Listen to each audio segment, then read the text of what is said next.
Hi, my name is Quincy and I will be discussing Lab 1, Constant Velocity.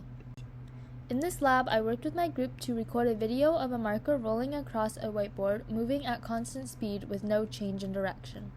I then had this uploaded to Tracker and had it calculate the object's position at incremental time intervals. Using a GlowScript code, I obtained data of the predicted position of the object, which I then compared to the observational data that was in Tracker. The purpose of this lab is to observe the motion of an object moving with constant velocity and compare it to a computational model. This way we can see Newton's second law in action and see how close our experiment was to obtaining a constant velocity. Our observed and expected graphs were similar, so we can say that our observational model was moving close to constant velocity. If the graphs were a lot different, you would know that the observational model was not moving with constant velocity. The system in this experiment was the marker, and the surrounding was everything else. For example, the whiteboard was part of the surroundings because it is exerting a normal force on the system.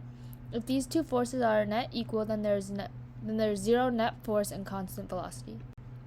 These are some of the fundamental principles of physics that are useful for this lab. The first one is Newton's first law of motion, which states that an object in motion stays in motion unless acted on by an outside force, and the same goes for an object at rest. This explains why the marker in the lab kept moving even though we were not constantly touching it and exerting a force on it. The second fundamental principle is constant velocity. The marker had constant velocity because there was no change in direction and the change in position over time was constant. Because the velocity was constant, this brings us to our next concept, which is that there was no net force. Because acceleration is the rate of change of velocity, then acceleration is zero because there was no change in velocity, and therefore there is no net force because force equals mass times acceleration. And then the two important formulas we used for this was the velocity update and the position update formulas. These give you the final velocity and final position respectively using the change in time. Using the observed and expected graphs, we compared the trend lines to see how close our model was to a constant velocity model. We found that we got close, but the start and end of our graph differed from the linear trend. Here is the video my group used for the tracker analysis. You can see the meter stick we used in the background for calibration. The tracker site used the video we took, and for each 0.03 second time stamp, it calculated the marker's position using the calibration stick. The total time was 1.13 seconds, the initial position of the object was negative 0.0400, and the initial velocity was 2.100. Using initial velocity equals change in position over change in time, I calculated the initial velocity of the marker using the Tracker app data to update the ball's velocity. I then typed in the formulas corresponding to Newton's second law that you see in lines 59 and 60. I also used the Tracker data to update the start and end times, the delta t, and the initial position so that the computational data would have the same starting conditions as the observational data to get the best comparison. Here are the two graphs of my observed and expected results. The observed comes from the Tracker data, and the expected comes from the GlowScript code. As you can see in the graphs, the observed graph is mostly linear with some slight outliers, and the expected graph is almost perfectly linear.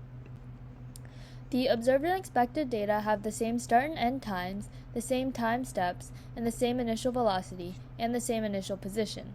They have different positions as the time goes on due to any outside forces that were unaccounted for. As t increases, the observational graph becomes less linear while the expected position stays in a linear line. Possible errors that could have caused these differences are rounding errors and no accounting of motion in any other direction. We assume that there was zero net force acting on the object, but there could be unknown forces that were unaccounted for. For example, we used a whiteboard surface to minimize friction, but there could still be small amounts of friction that we didn't account for that caused the observational model to be slightly different than the computational model. If we were to flip the axes, the graph would be reflected across the x-axis. The directions of the position and time would be flipped from positive to negative, giving us a negative slope. However, the magnitude is the same, so the trends persist. The zero net force means that any forces acting on the system are being cancelled out by other forces. F net is the sum of all forces, so if you add them up and get zero, this means that they are all being cancelled out by another force acting in the opposite direction. It is not possible to say how many pushes and pulls are being added together to give that net force because the number zero only tells us that the forces are getting cancelled out by an opposing force, not how much force is being cancelled out.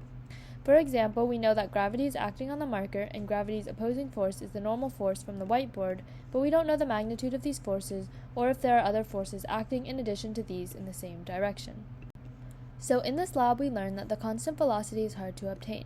There are some forces we can't account for, but by using observed data, we can calculate its expected motion using the same starting conditions and then compare this to the observed data by comparing the slopes and trend lines of the graphs created using the data.